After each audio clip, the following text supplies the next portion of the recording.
Food adulteration is a raising health crisis और खास तौर पे ये बच्चे, बुजुर्ग और महिलाओं, प्रेग्नेंट महिलाओं के लिए खास तौर पे एक खतरे की घंटी है।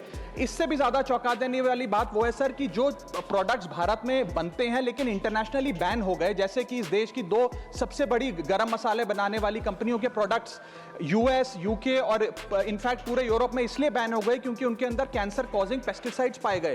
वो मसाले भी आज भारत में बेचे जाते हैं। सर वर्ष 2014-15 से लेकर 25-26 के बीच में जितने भी सैंपल्स की जांच हुई उसमें 25% सैंपल्स में मिलावट पाई गई। श्रीमान राव चड्ढा जी। सर आज मैं एक ऐसा मुद्दा उठाना चाहता हूं जो लोगों की सेहत से जुड़ा हुआ है, खाने में खतरनाक मिलावट का मुद्दा, फूड अडल्ट्रेशन का। सर बाजार में प्योरिटी का लेबल लगाकर, फर्जी लेबल लगाकर खुलेआम जहर बेचा जा रहा है। दूध, मसाले, edible oils, package food, beverages सब में unsafe additives, harmful chemical, high saturated fat, sugar और सॉल्ट डालकर मिसलीडिंग न्यूट्रिशनल क्लेम्स के साथ कि ये सेहत के लिए अच्छे हैं, एनर्जी बूस्टिंग है, बेचा जा रहा है।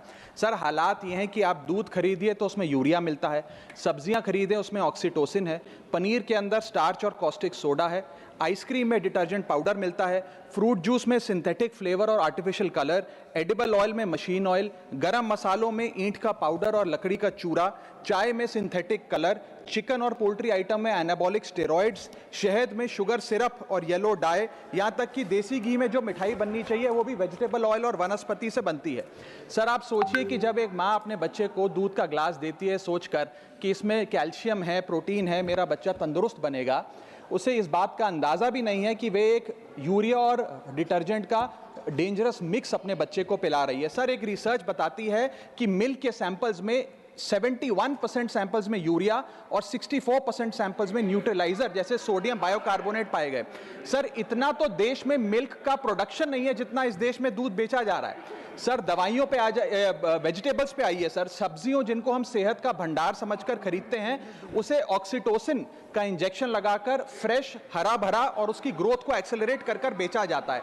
ऑक्सीटोसिन सर वो हार्मफुल केमिकल है जिससे dizziness, headache, heart failure, infertility और कैंसर जैसी बीमारियां होती हैं। सर वर्ष 2014-15 से लेकर 25-26 के बीच में जितने भी सैंपल्स की जांच हुई उसमें 25% सैंपल्स में मिलावट पाई गई, यानी कि हर 4 सैंपल्स में एक में मिलावट पाई गई। न जाने कितने बीमार हुए, कितने अस्पताल में गए और कितनों की जानें चली गई। Sir food adulteration is a raising health crisis और खास तौर पे ये बच्चे, बुजुर्ग और महिलाओं, प्रेग्नेंट महिलाओं के लिए खास तौर पे एक खतरे की घंटी है।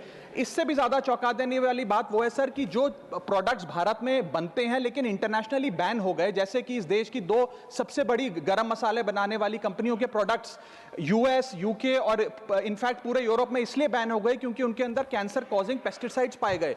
वो मसाले भी आज भारत में बेचे जाते हैं और धड़ाधड़ खरीदे जाते हैं। हम we are forced to consume those products. Sir हालात ये है कि और देशों के अंदर जिन फूड आइटम्स को पालतू जानवरों को भी नहीं खिलाया जाता वो हमारे देश में धड़ाधड़ ये कंपनियां बेच रही हैं। सर मैं इस संदर्भ में कुछ सुझाव लाया हूं। पहला सुझाव, FSSAI जो हमारा रेगुलेटर है उसे मजबूत करिए, एडुकेट मैन पावर दीजिए, एडुकेट लैब टेस्टिंग दीजिए। दूसरा, जो फाइन्स और पेनल्टीज हैं वो फाइनेंशियली मैनेजेबल है, उनको बढ़ाने की जरूरत है।